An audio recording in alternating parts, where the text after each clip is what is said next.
بسم الله الرحمن الرحيم إن عدة الشهور عند الله 12 شهرا في كتاب الله يوم خلق السماوات والأرض منها 4 حرم ذلك الدين القيم فلا تظلموا فيهن أنفسكم. وقال صلى الله عليه وسلم أفضل الصيام شهر رمضان أفضل الصيام بعد شهر رمضان شهر الله المحرم أو كما قال صلی اللہ علیہ وسلم. عزیزان محترم، چاند نظر آ گیا اور ہم لوگ محرم الحرام کی پہلی تاریخ میں گزر رہے ہیں. اسی کے ساتھ 1446ویں ہجری بھی شروع ہو چکی ہے. یہ مہینے کی عربی کے مہینے کے حساب سے بھی پہلی جمعہ ہے اور پہلی اتوار ہے، اور شمسی کیلنڈر کے حساب سے بھی پہلی اتوار ہے. تو آج کی مجلس میں کچھ ضروری امور اور کچھ ضروری مسائل کی طرف آپ حضرات کو توجہ دلانا چاہتا ہوں. حضرات، یہ دنیا کب بنی ہے، کتنے سالوں سے قائم ہے، اللہ ہی بہتر جانتے ہیں. اور دنیا میں تاریخوں کا جو سلسلہ ہے، جو کیلنڈر اس وقت چل رہے ہیں دنیا میں، وہ بھی کئی ہیں. لیکن 2 کیلنڈر زیادہ مشہور ہیں اور جسے ہم لوگ جانتے ہیں. ایک ہے شمسی کیلنڈر جس کا تعلق سورج سے جڑا ہوا ہے، اور ایک ہے قمری کیلنڈر جس کا تعلق چاند کی رفتار سے جڑا ہوا ہے. 2024 یہ جو ہجری ہے، 2024 جو عیسوی تاریخ ہے، اس کا تعلق حضرت عیسیٰ علیہ السلام کی پیدائش سے یا ان کے آسمانوں پر اٹھائے جانے تب سے اس کا تعلق مانا جاتا ہے کہ 2024 میں حضرت عیسیٰ علیہ السلام کو آسمانوں پر اٹھا لیا گیا یا سولی دے دی گئی ان کے غلط عقیدے کے مطابق. یہ تب سے یہ کیلنڈر مانا جاتا ہے. لیکن اس سے پہلے بھی زمانہ رہا، اور آدم علیہ السلام سے بھی اگر آپ مان لیں تو اللہ بہتر جانتے ہیں کہ بھی آدم علیہ السلام سے لے کر عیسیٰ علیہ السلام تک کتنا زمانہ گزرا. اور پھر آدم علیہ السلام سے پہلے بھی یہ کائنات موجود تھی، یہاں پر جنات کی آبادی تھی. یہ جو سورج، چاند، یہ جو زمین ہے، حضرت انسان سے پہلے یہاں پر جنات کی آبادی تھی. وہی پورے رہتے تھے. وہ کتنا عرصہ رہے اور کب بنی ہے، اللہ بہتر جانتے. باقی سائنس کی بعض تحقیقات آتی ہیں، آپ میرے سے زیادہ اس چیز کو جانتے ہیں. وہ بتاتے ہیں 3,000 کروڑ 3 لاکھ کروڑ سال پہلے وہ بنا. وہ کس بیس پر کہتے ہیں، کیا کہتے ہیں، اللہ بہتر جانتے. بعض جانوروں کی ہڈیاں ملی ہیں ہمیں فلاں جگہ پر، اور ان ہڈیوں پر ریسرچ کرنے سے پتہ چلتا ہے کہ وہ 3 لاکھ سال پہلے اس طرح کے کوئی جانور پائے جاتے تھے. اس طرح کی باتیں سائنس سے ہمیں ملتی ہیں، لیکن اس سے ہمارا کوئی تعلق نہیں ہے. کوئی کتنے سال پہلے دنیا بنی، ہمیں یہ مسئلے کو جاننے کی یا اس کے بارے میں بہت ریسرچ کرنے کی کوئی ضرورت نہیں. اس لیے کہ آپ اپنے بنیادی اور ضروری مسائل کی طرف آپ کو توجہ دینا ہے. ان کے بعد آپ ان چیزوں کی طرف توجہ دیجیے، اور امت کے جو بنیادی اور ضروری مسائل ہیں، امت اس میں ہی جو ہے صفر سے نیچے کوئی درجہ ہو تو اس میں عقیدوں کا جو مسئلہ ہے اسلام میں بنیادی طور پر ایمان کا تعلق جن عقائد سے ہے، ان عقیدوں میں امت مسلمہ کس درجے کمزور ہے، کس درجے پیچھے ہے، اگر آپ اسی کا سروے کر لیں گے تو پتہ چلے گا کہ بھئی اس میں ہی بہت ناکام ہے۔ دیکھیے اعمال میں کمی بیشی معاف ہو سکتی ہے، معاملات میں، معاشرت میں، اخلاق میں کسی حد تک گنجائش ہو سکتی ہے، مجبوری، لیکن عقیدوں میں آپ کے کمزوری ہے تو آپ کا ایمان ہی مکمل نہیں ہے، اور ایمان مکمل نہیں ہے تو پھر آپ جو ہے آخرت کے اعتبار سے ایک ناکام انسان ہے۔ اس لیے کہ قرآن نے صاف کہہ دیا ان اللہ لا یغفر ان یشرک بہ ویغفر ما دون ذلک لمن یشاء، کہ بے شک اللہ تعالیٰ شرک کو تو معاف نہیں فرمائیں گے، شرک کے علاوہ گناہوں کو معاف کر سکتے ہیں۔ اب ہر آدمی کو یہ جاننا ضروری ہے کہ بھئی شرک کیا چیز ہے کہ جسے اللہ معاف نہیں کرتے۔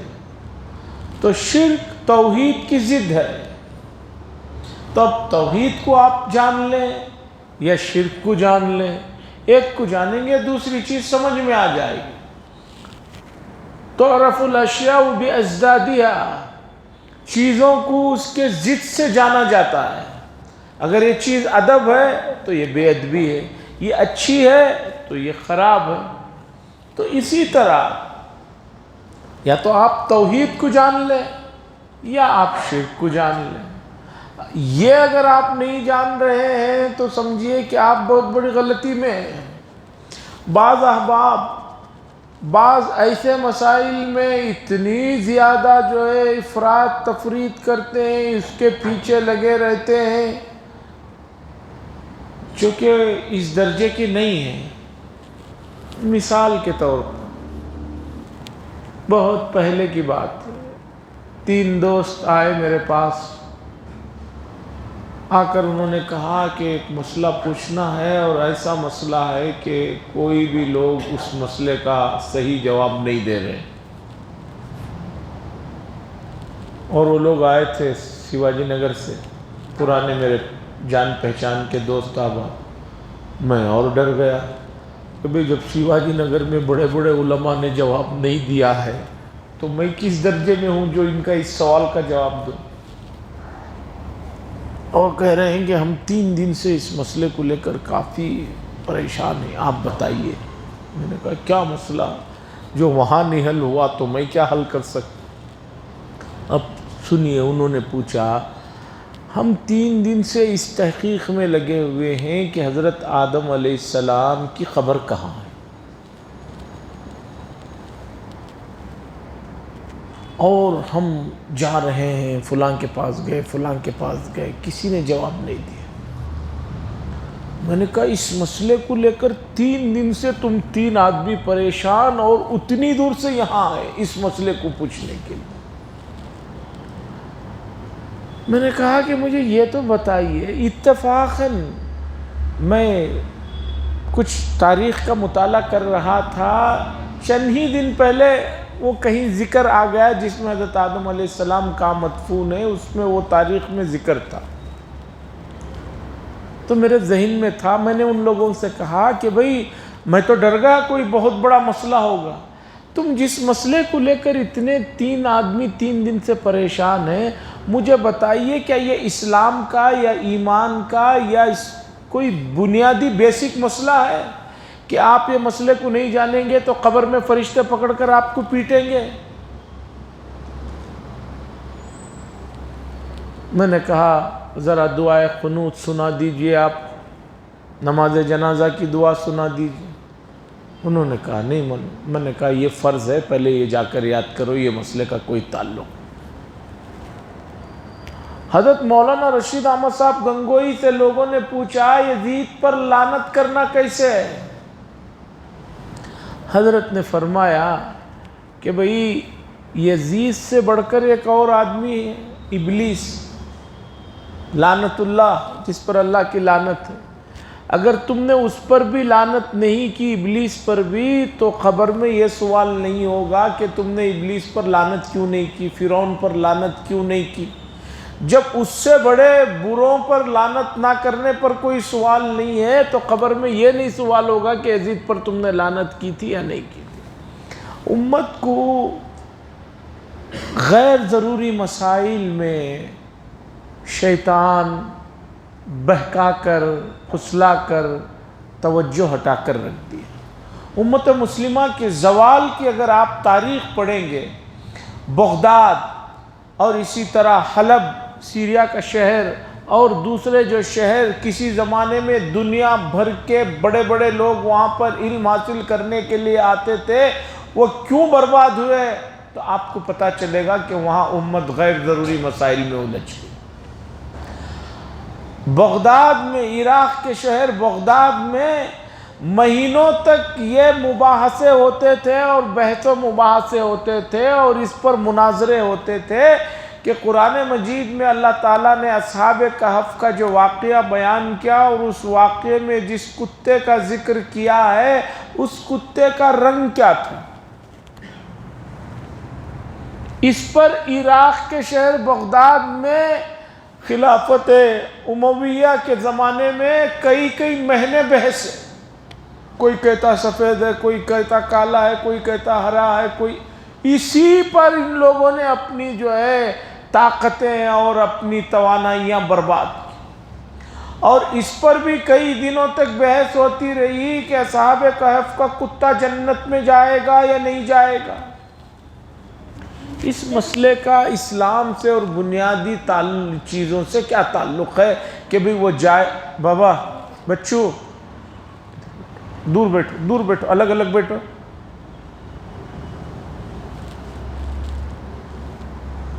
اس سے کیا تعلق ہے؟ تو بتانا یہ چاہ رہا ہوں کہ ایمان سے جڑی ہوئی چیزیں جو بہت ضروری ہیں، اس کے سلسلے میں روزانہ گھروں میں مذاکرے ہونا چاہیے، اور ایمان کو نقصان پہنچانے والی چیزوں سے بچنے کے لیے اس کا تذکرہ گھروں میں ہوتے رہنا چاہیے۔ جیسے ڈینگو بخار چل رہی ہے، ہر گھر میں فکر مند ہیں، بھئی پاک صاف رکھو، مچھر کی بتی جلاؤ، مچھروں کو بھگاؤ، مچھروں سے بچو، پانی زیادہ پیو، جو بھی کر سکتے ہیں یہ ہو رہا ہے۔ تو اسی طرح ایمان کو جو چیزیں نقصان پہنچانے والی ہیں ان سے بچنے کا تذکرہ ہونا چاہیے۔ واٹس ایپ کے گروپوں میں یہ تصویریں گردش کر رہی ہیں۔ آج بھی میں نے دیکھا کہ بعض اسکولوں میں چھوٹے چھوٹے بچوں کو کلاس کے اندر جب وہ بیٹھے ہوئے ہیں، جس میں 30-40% مسلمان بچے اور بچیاں بیٹھے ہوئے ہیں، پوجا کی تھالی لائی جاتی ہے، ان کے سامنے پھرائی جاتی ہے، تو بچے بھی ان دوسرے بچوں کی طرح اسے پوجا کرتے ہیں اور اسی طرح وہ جو ہاتھ جوڑنا ہے وہ سب کرتے ہیں۔ کہاں سے ایمان رہ جائے گا؟ اس پر کوئی فکر کرنے کی ضرورت ہے۔ امت کے پاس وسائل کی کمی نہیں ہے، کبھی کمی نہیں رہی وسائل کی، وسائل ہے۔ آپ دیکھیے، آپ کہتے ہیں کہ امت بڑی غریب ہے، بڑے حالات ان پر ناساز ہے۔ آپ معمولی سی شادیوں میں جائیے، دیکھ لیجئے کہ امت کے پاس کتنے وسائل ہیں، برباد کرنے کے لیے کتنا روپیہ پیسہ ہے، آپ دیکھ لیجئے۔ معمولی تقریبات میں جائیے اور دیکھیے کیا ہو رہا ہے۔ عزیزان گرامی، تو دنیا کب سے بنی ہے اللہ بہتر جانتے ہیں۔ دوسری تاریخ ہے قمری تاریخ، چاند سے جس کا تعلق ہے۔ اسلام بہت آسان مذہب ہے، ایسا مذہب ہے، اس کے احکامات ایسے ہیں کہ جو ہر آدمی کے سمجھ میں آئیں، ہر آدمی جسے چاہے لے سکے۔ ڈیفیکلٹ مسائل نہیں ہیں، گہرے مسائل نہیں ہیں کہ بھئی آپ کو سمجھنے کے لیے بڑی پریشانی ہو رہی ہے۔ تاریخوں کا حساب لیجئے، چاند کی تاریخ کا علم ایسا ہے کہ ہر آدمی چاند کو دیکھ سکتا ہے اور 1-2 دن کم و بیش اس کی تاریخ کا اندازہ لگا سکتا ہے، گاؤں والا بھی دیہات والا بھی ہو۔ اب جو شمسی کیلنڈر ہے، سورج کی جو تاریخوں کا علم ہے، کسی مہینے میں 31 ہیں، کسی میں 30 ہیں، کسی میں 28 ہیں، پھر وہ 28 4 سال کے بعد ایک زیادہ ہو جاتا ہے۔ اگر آپ اس کی تاریخ پڑھیں گے تو آپ کو پتہ چلے گا اس میں کئی مرتبہ رد و بدل ہوئے ہیں اور کئی مسائل اس سے جو ہے واقع ہوئے ہیں۔ لیکن چاند کی تاریخ ہے، اس میں کوئی جھنجھٹ نہیں، یا تو 29 کا ہے یا 30 کا ہے، سال کے 12 مہینے ہیں۔ یہ جو ہمارے پاس 1446ویں ہجری آج شروع ہوئی ہے، اس کا تعلق کہاں سے ہے وہ جاننا ہے۔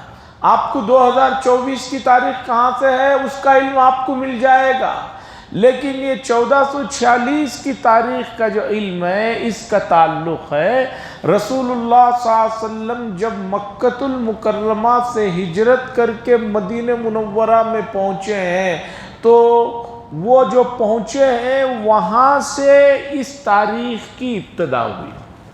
دراصل حضور صلی اللہ علیہ وسلم کے زمانے سے پہلے لوگوں میں تاریخ کے لیے اس طرح کا علم نہیں تھا۔ لوگ جو بھی مشہور واقعہ ہوتا تھا اس کی طرف نسبت کر دیتے تھے۔ مکے میں سب سے مشہور واقعہ ہوا تھا فیل والا واقعہ۔ یمن کا ایک بادشاہ کعبے کو ڈھانے آیا تھا، جس کے اوپر ابرہہ کے لشکر پر کنکریاں برسائی گئی، وہ تباہ و برباد ہو گیا۔ تو وہ واقعہ اتنا مشہور تھا، لوگ کوئی بھی بات کرتے تھے تو کہتے تھے کہ بھئی اصحاب فیل کے واقعے کے 3 سال بعد یہ واقعہ ہوا، اصحاب فیل کے واقعے کے 10 سال بعد یہ واقعہ ہوا، اصحاب فیل کا واقعے سے 2 سال بعد یہ قصہ ہوا۔ اس طرح پہلے زمانے میں تاریخیں تھیں۔ پہلے زمانے میں ایسا سسٹم نہیں تھا کہ کیلنڈر بن رہے ہیں، وہ ہو رہے ہیں، یہ ہو رہے ہیں۔ یہ چیز جو مشہور ہوتی تھی اس کی طرف منسوب ہوتا تھا۔ لیکن جو ہے اب بعد میں جو ہے رسول اللہ صلی اللہ علیہ وسلم کے وصال کے بعد حضرت صدیق اکبر رضی اللہ تعالیٰ عنہ کا دور بڑا مختصر تھا۔ حضرت عمر بن خطاب رضی اللہ تعالیٰ عنہ کے زمانے میں مسئلہ پیش آیا کہ آپ کے جو گورنرز تھے الگ الگ علاقوں میں، انہوں نے کہا کہ آپ کی طرف سے جو بات ہمیں ریٹنگ میں آتی ہے، ہمیں معلوم نہیں ہوتا کہ کون سی بات پہلے آئی کون سی بات بعد میں آئی، اس لیے ایک تاریخ کا سلسلہ شروع کرنے کی ضرورت۔ تو حضرت عمر بن خطاب رضی اللہ تعالیٰ عنہ کوئی بھی بات ہوتی تھی مشورہ فرماتے تھے، بڑے صحابہ کو جمع فرماتے تھے۔ یہ حضرات صحابہ کا طرز تھا، خود رسول اللہ صلی اللہ علیہ وسلم کا بھی انداز تھا کہ بھی معاملات جو بھی ہوں مشورہ کر لیا جائے۔ قرآن نے اس کی بڑی اہمیت بیان کی۔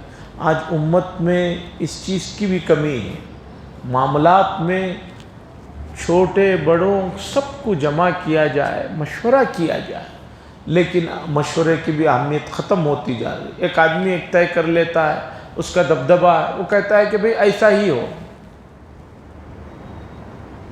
تو صحابہ جمع ہوئے تو طے ہوا کہ بھئی کب سے حضور صلی اللہ علیہ وسلم کی تاریخ کو یہ اسلامی تاریخ رکھی جائے۔ لوگوں نے کہا کہ حضور صلی اللہ علیہ وسلم جس سال پیدا ہوئے ہیں وہاں سے تاریخ کو بنایا جائے۔ تو صحابہ نے کہا پھر جو ہے یہ عیسائیوں والا طریقہ ہو جائے گا کہ وہ حضرت عیسیٰ علیہ السلام کی ولادت کو بناتے۔ کہا کہ حضور صلی اللہ علیہ وسلم کی وفات جس سال ہوئی وہاں سے تاریخ 1-2 گنی جائے۔ تو صحابہ نے کہا یہ بھی جو ہے کوئی خوشی کا موقع نہیں کہ حضور کی وفات سے کام کچھ شروع کیا جائے۔ تو وہی کی بات آئی، آخر میں یہ طے ہوا کہ ہجرت یہ بڑا اہم ٹرننگ پوائنٹ ہے۔ مکے سے مدینے حضور جو ہجرت کیے ہیں یہ مسلمانوں کے لیے ٹرننگ پوائنٹ ہے، یہاں سے تاریخ کو رکھا جائے۔ تو اب ہم لوگ 1446ویں ہجری جو کہتے ہیں یہ تاریخ ہے کہ رسول اللہ صلی اللہ علیہ وسلم مکے سے مدینہ جو گئے اس سال سے اب تک 1446 سال گزر چکے ہیں۔ کتنے سال گزر چکے ہیں؟ 1446 سال گزر چکے۔ حضور صلی اللہ علیہ وسلم مدینے میں 10 سال رہے، آپ کا وصال ہو گیا۔ تو گویا اس میں سے 10 سال آپ کم کر دیں گے تو 1436 سال پہلے رسول اللہ صلی اللہ علیہ وسلم کا دنیا سے وصال ہوا۔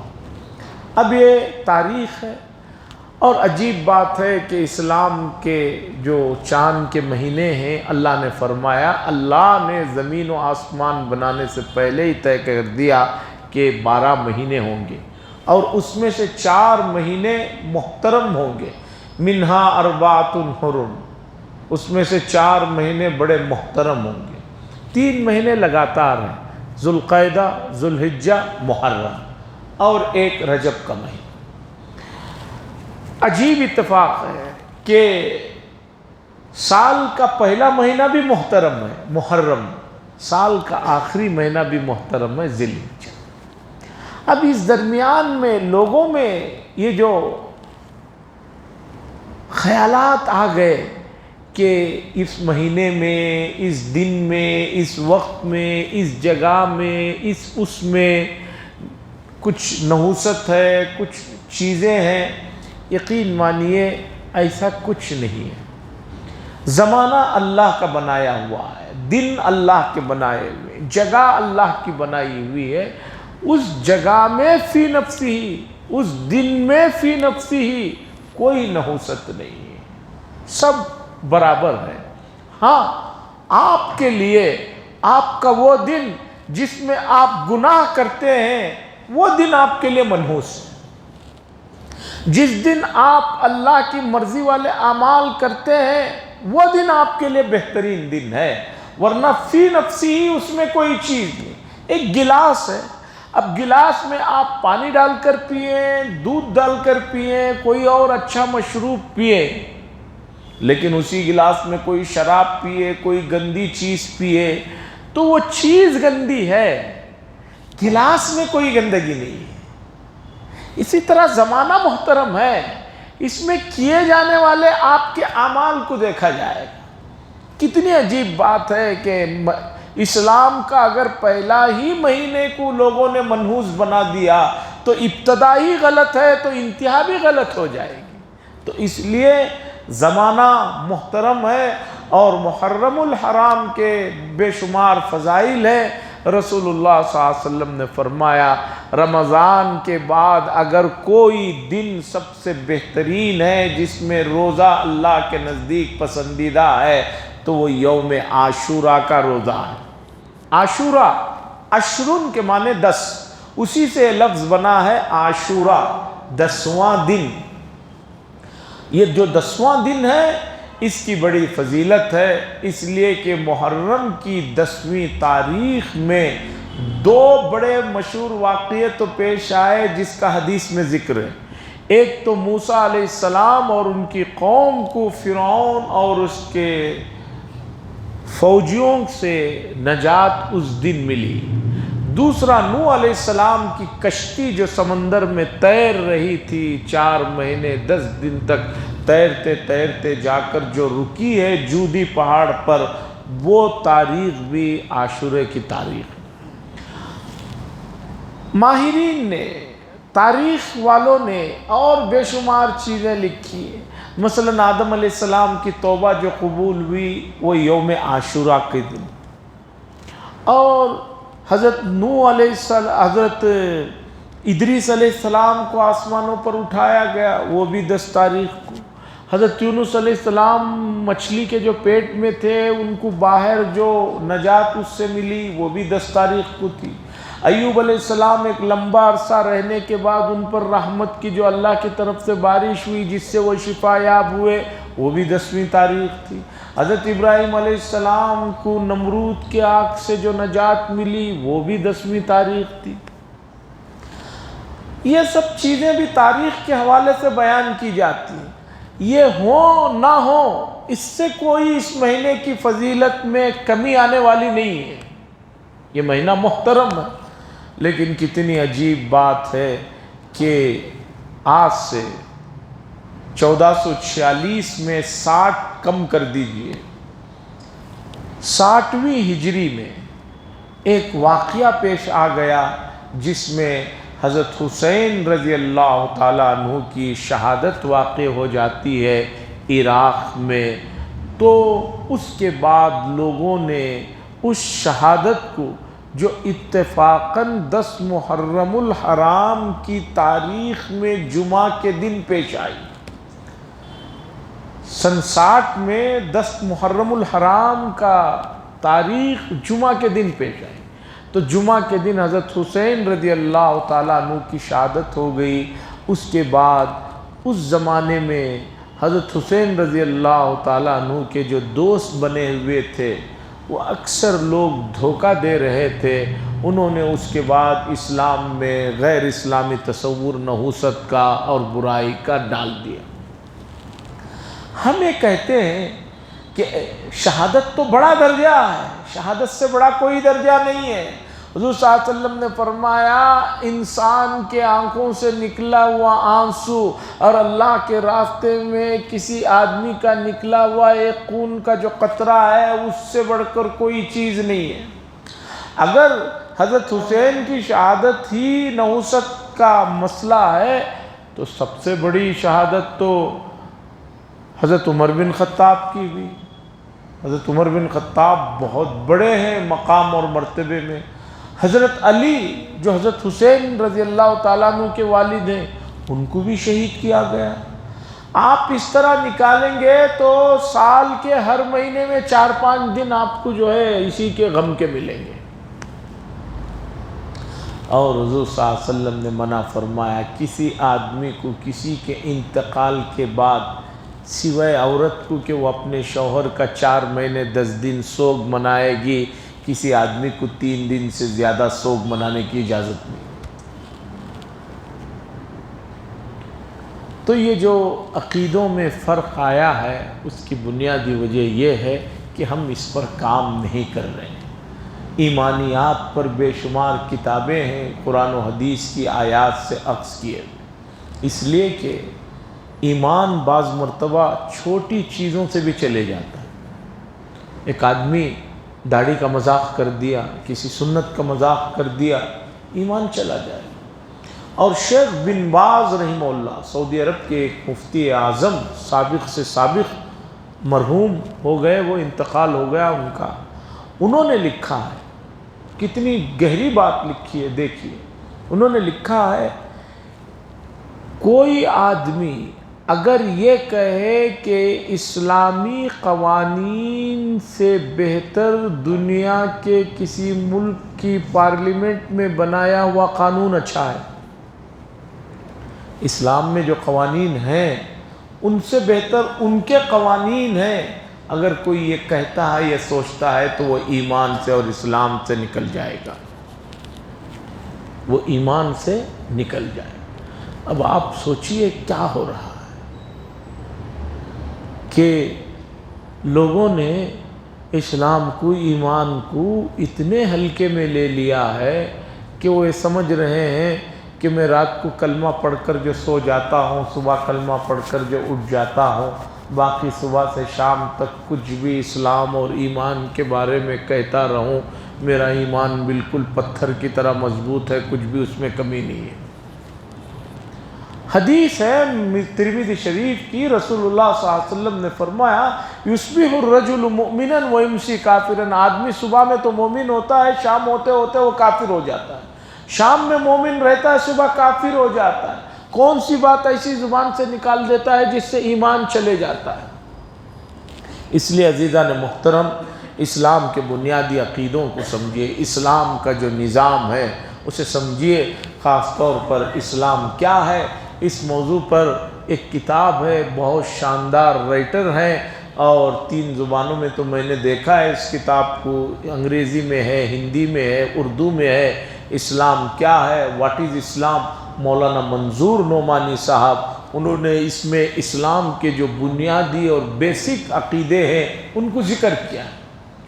آپ کسی چیز میں بدشگونی کا تصور کرتے ہیں تو یہ شرک ہے، گویا آپ یہ کہہ رہے ہیں کہ اللہ جیسے نقصان پہنچا سکتے ہیں، یہ زمانہ بھی نقصان پہنچا سکتا ہے، یہ وقت بھی نقصان پہنچا سکتا ہے، یہ بھی نقصان پہنچا سکتا ہے۔ محرم الحرام کے شروع کے 10 دنوں میں علامہ جساس رحمۃ اللہ علیہ نے لکھا ہے جو آدمی ان دنوں میں کچھ نیک کام زیادہ کرتا ہے، 2 رکعت کبھی زیادہ نفل پڑھ لیتا ہے، 1 پارہ کبھی پڑھ لیتا ہے، تو ان 10 دنوں میں شروع کے نیک کاموں میں زیادتی کرنے سے اللہ اس کی برکت سے پورا سال اس آدمی کو نیک کاموں کی توفیق عطا فرماتے ہیں۔ اس سے بڑی دولت کیا ہے؟ لیکن امت کا ایک بڑا طبقہ یہ کر رہا ہے کہ ان دنوں میں دنیا بھر میں کام ماتمے ہو رہے ہیں، اسے بیٹھ کر ٹی وی پہ دیکھ رہا ہے، موبائل میں دیکھ رہا ہے، اور بعض لوگ دیکھیے ہمارے محلے میں بھی یہ مصیبتیں آ گئی۔ 10 محرم کو نوجوان بچے 10 کو یا 9 کو لوگوں سے پیسے وصول کر کے اپنے پیسے ڈال کے کہیں شربتیں پلا رہے ہیں، اور کیا سمجھ رہے ہیں یہ لوگ یہ بہت بڑا کوئی نیک کام ہے۔ یہ شیعت سے مرعوب ہو کر آئی ہوئی غلاظتیں ہیں، یہ وہ گندگیاں ہیں جسے روکنے کی ضرورت ہے۔ ثواب کا کام ہے تو کیا ثواب کا کام صرف جو ہے اس دن اس وقت میں شربت پلانے ہی میں ہے؟ اس دن شربت پلا رہے ہیں اور سمجھ رہے ہیں بچے نیک کام کر رہے ہیں۔ ابھی رمضان گیا، رمضان کے آخری تاخراتوں میں عیسائیوں کا ایک نحوست ہمارے بھی علاقوں میں آ گئی۔ میں نے کئی جگہ بچوں کو ڈانٹ ڈپٹ کے بھیجا، سلم میریوں سے مصیبت آ رہی ہے، ایک بیری کا درخت لے کے ایک اسی طرح بڑا جو ہے وہ ڈھالیوں ٹہنیوں والا درخت لے کے اس میں لائٹیں سوار کے جو ہے گھروں کے پاس وہ جگا رہے ہیں اور سمجھ رہے ہیں کوئی نیک کام ہے۔ یہ سب یہ عیسائیت سے آیا ہوا ہے۔ رمضان کے آخری عشرے میں دیکھیے، دوسرے محلوں میں تو ہوتے تھے، اس مرتبہ میں نے اپنے محلوں میں بھی حرکتیں دیکھا۔ گھروں کے باہر جو ہے ایک ایسی ٹہنی لے کر جو بہت جس کے اندر ٹہنیاں نکلی ہوئی ہیں اسے لائٹیں سنوار کر جو ہے نوجوان بچے چھوٹے چھوٹے 12-15 سال کے بچے سمجھ رہے ہیں کوئی نیک کام کر رہے ہیں۔ قرآن نے ذکر کیا نوح علیہ السلام کے زمانے میں بت پرستی کیسے شروع ہوئی۔ نوح علیہ السلام کے زمانے تک کوئی بھی اللہ کے علاوہ کسی کو نہیں مانتا تھا۔ نوح علیہ السلام کے زمانے میں کیسے بت پرستی شروع ہوئی؟ ہوا یہ کہ جو کچھ نیک لوگ اس زمانے میں انتقال ہو گئے، لوگوں نے ان نیک لوگوں کو بہت جانتے تھے، پہچانتے تھے۔ ابلیس نے آ کر کہا بھئی یہ اتنے نیک لوگ تھے، ان کے لیے ایک دل میں عظمت ہونی چاہیے۔ لوگوں نے کہا اچھی بات ہے۔ پھر اس نے کہا کہ بھی تصویریں بناؤ، ایک جگہ رکھو، ان کو دیکھو، یاد کرو۔ لوگوں نے کہا ہاں تصویریں رہیں گی تو دیکھیں گے، یاد کریں گے۔ ایک زمانہ گزرا، بعد کے لوگوں کو اس نے کہا کہ بھئی تصویروں کو مسئلہ نہیں، اس میں وہ فیلنگ نہیں آتی، پتھر کے مجسمے بناؤ۔ اور پتھر کے مجسمے بنا کر رکھے گئے، ان کو دیکھتے کہتے یہ بڑے نیک لوگ تھے، یہ ہوتا تھا وہ ہوتا تھا۔ پھر ایک زمانہ گزرا تو اور اس میں شدت آئی، اب ان کے سامنے تھوڑا جھکنا شروع کیے، سجدہ کرنا شروع کیے، اس طرح شرک پھیلا۔ اس لیے کہ جو بھی آدمی آتا ہے وہ پہلے سے اور زیادہ سامنے لانا چاہتا ہے۔ کتاب البخلاء میں ابن الجوزی نے واقعہ لکھا ہے کہ ایک آدمی تھا بڑا کنجوس، جب مرنے لگا تو اپنے بیٹے سے کہا کہ دیکھو بھی میرے پاس تو کچھ نہیں، یہ کچھ دیسی گھی ہے، یہی جو ہے میں تمہیں دے کر جا رہا ہوں وراثت میں۔ تو وہ مرنے کے بعد اس کے بیٹے نے کھول کر دیکھا، وہ اس میں کنستر میں جتنا گھی تھا تھوڑا وہ کھایا ہوا بھی تھا۔ تو اس نے کہا میرا باپ تو بڑا خرچ کرنے والا ہے، اس لیے اب میں اسے سنبھال کے رکھوں گا۔ اس کا بیٹا اس سے بھی کنجوس تھا، وہ کیا کرتا تھا، باپ چمچے سے گھی نکال کر کھاتا تھا، اس نے ایک کاڑی رکھ لی تھی، وہ کاڑی سے لگا کے کھاتا تھا۔ اس نے اپنے بچے سے کہا دیکھو تمہارے دادا نے تو کچھ خاص کما کر دیا نہیں، یہ دیسی گھی دیا، میں اسے سنبھال کے رکھا ہوں۔ اس کا بیٹا اس سے بھی کنجوس تھا، اس نے کہا میرا باپ بھی بڑا کھانے والا آدمی ہے، کاڑی سے لگا کر کھانے کی کیا ضرورت ہے۔ تو وہ کیا کرتا تھا، وہ کنستر کھولتا، اس کا برتن، وہ جو روٹی ہوتی تھی اسے صرف ایسا اوپر سے پھراتا تھا کہ اس کی خوشبو سے کھا لوں گا میں۔ اس کا بیٹا تھا، اس نے جو اس سے بھی وہ کنجوس تھا، اس نے کہا کہ میرا باپ بھی بڑا خرچے والا ہے۔ ارے بھئی گھی میں تو اصل تو باسی ہوتی ہے، یہ بار بار کھولے گا تو اس کی گھی کی باسی چلے جائے گی، اس لیے اسے کھولے بغیر ہی اوپر ہی سے، جو برتن کے اوپر سے ہی روٹی پھرا کے کھا لینا چاہیے۔ تو ہر آنے والا اس سے زیادہ آگے بڑھتا ہے۔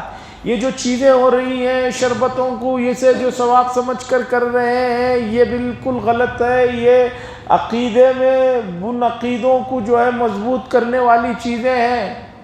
اور عجیب اتفاق ہے جو لوگ ماتم کرتے ہیں، میں کہتا ہوں کہ حضرت حسین کی شہادت 10 محرم کو عصر کے بعد اور اس سے پہلے وقت میں ہوئی تھی، اور پوری دنیا میں جہاں ماتم ہوتا ہے وہ 9ویں تاریخ کو ماتم کر کے 10ویں صبح کو جا کے جو سوتے ہیں گھوڑے بیچ کر، اور پھر 11 کو ہی اٹھتے ہیں۔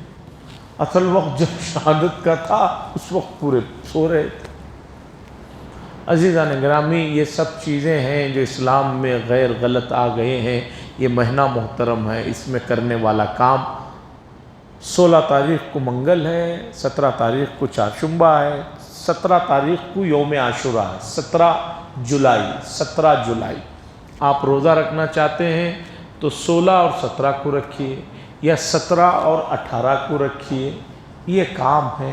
اس کے علاوہ ان دنوں میں دوسرے کوئی کام ایسے کرنا جس سے آپ کسی اور کی مشابہت کر رہے ہیں درست نہیں ہے۔ اللہ سے دعا فرمائے اللہ تبارک و تعالی امت کا بول بالا فرمائے، اور پورے عالم میں پوری انسانیت جن مسائل میں گھری ہوئی ہے ان سے امت کو نجات عطا فرمائے، انسان کو نجات عطا فرمائے۔ وآخر دعوانا الحمدللہ رب العالمین، الحمدللہ رب العالمین۔ اللہم صلی علی سیدنا شفینا نبینا حبیبنا مولانا محمد بارک وسلم۔ اللہم انت السلام منک السلام تبارک یا ذا الجلال والاکرام۔ صلی اللہ تعالی وسلم علی خیر خلقہ محمد وعلی آلہ وصحبہ اجمعین والحمدللہ۔